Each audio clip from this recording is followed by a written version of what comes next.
মিঠা কদম ফুল পিঠা দেখতে কিন্তু একেবারে কদম ফুলের মতো।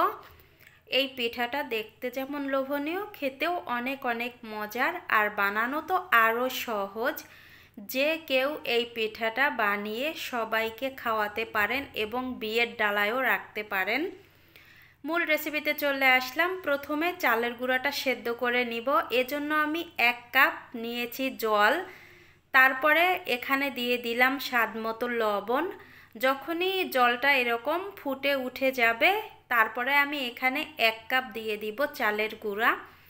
1 কাপ জলের মধ্যে 1 কাপ চালের গুঁড়াই দিতে হবে, তাহলে দেখবেন এই ডোটা পারফেক্ট হবে। আপনারা যদি বাটি দিয়ে মেপে নেন তাহলে 1 বাটি জল দিবেন আর তার সঙ্গে 1 বাটি চালের গুঁড়া দিবেন। এই তো চালের গুঁড়াটা সেদ্ধ হয়ে গেছে। এবার আমি চুলা থেকে নামিয়ে নিয়েছি। এখনই হচ্ছে কুসুম গরম আছে। কুসুম গরম থাকা অবস্থায় আমি ভালোভাবে মথে নিব। আর যত ভালো মথে নেবেন ততই কিন্তু পিঠাটা পারফেক্ট হবে, মানে একটুও ভেঙে যাবে না। মথে নেওয়া হয়ে গেছে। এদিকে হচ্ছে আমি 2-3 ঘন্টা ভিজিয়ে রেখেছিলাম বাসমতি চাল। এই পিঠাটা কিন্তু বাসমতি চালেই দেখতে বেশি ভালো লাগে। চাইলে আপনারা পোলাওয়ের চাল দিয়েও বানাতে পারেন, তবে এতটা সুন্দর দেখা যাবে না।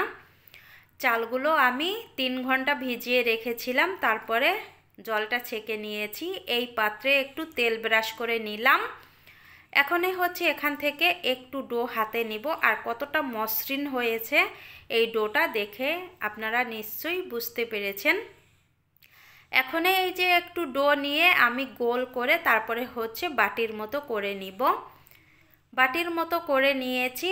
এবার এখানে দিয়ে দিলাম নারিকেলের পুরটা আমি আগে থেকে ভাজি করে রেখেছিলাম, সেটা আপনাদের সাথে আমি শেয়ার করিনি। এখন এভাবে মুখটা লাগিয়ে নেবেন।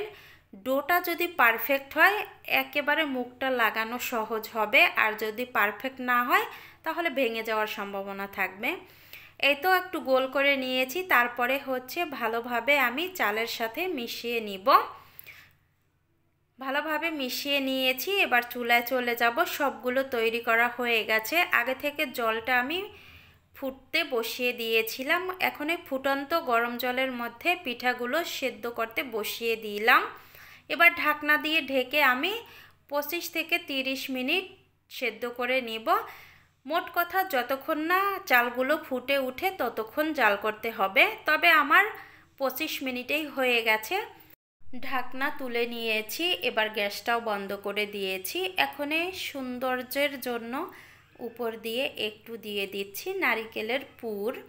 এটা অপশনাল, তবে দেখতে ভালো দেখা যায়। আবার চাইলে ফুড কালারও দিতে পারেন, তবে আমি ফুড কালার স্কিপ করতেছি। এবার হচ্ছে এক এক করে আমি পিঠাগুলো নামিয়ে নিব। দেখেন সেদ্ধ হওয়ার পরে একেবারে কদম ফুলের মতো দেখা যাচ্ছে। আপনারা এই পিঠাটা এই শীতে একবার হলো বাসায় ট্রাই করে দেখবেন। অনেক অনেক মজার কিন্তু এই পিঠাটা খেতে। এই তো আমি প্লেটে সবগুলো পিঠা নামিয়ে নিয়েছি। আর একটা পিঠা আমি ভেঙেও দেখিয়ে দিলাম আপনাদের ভিতরটা কত সুন্দর।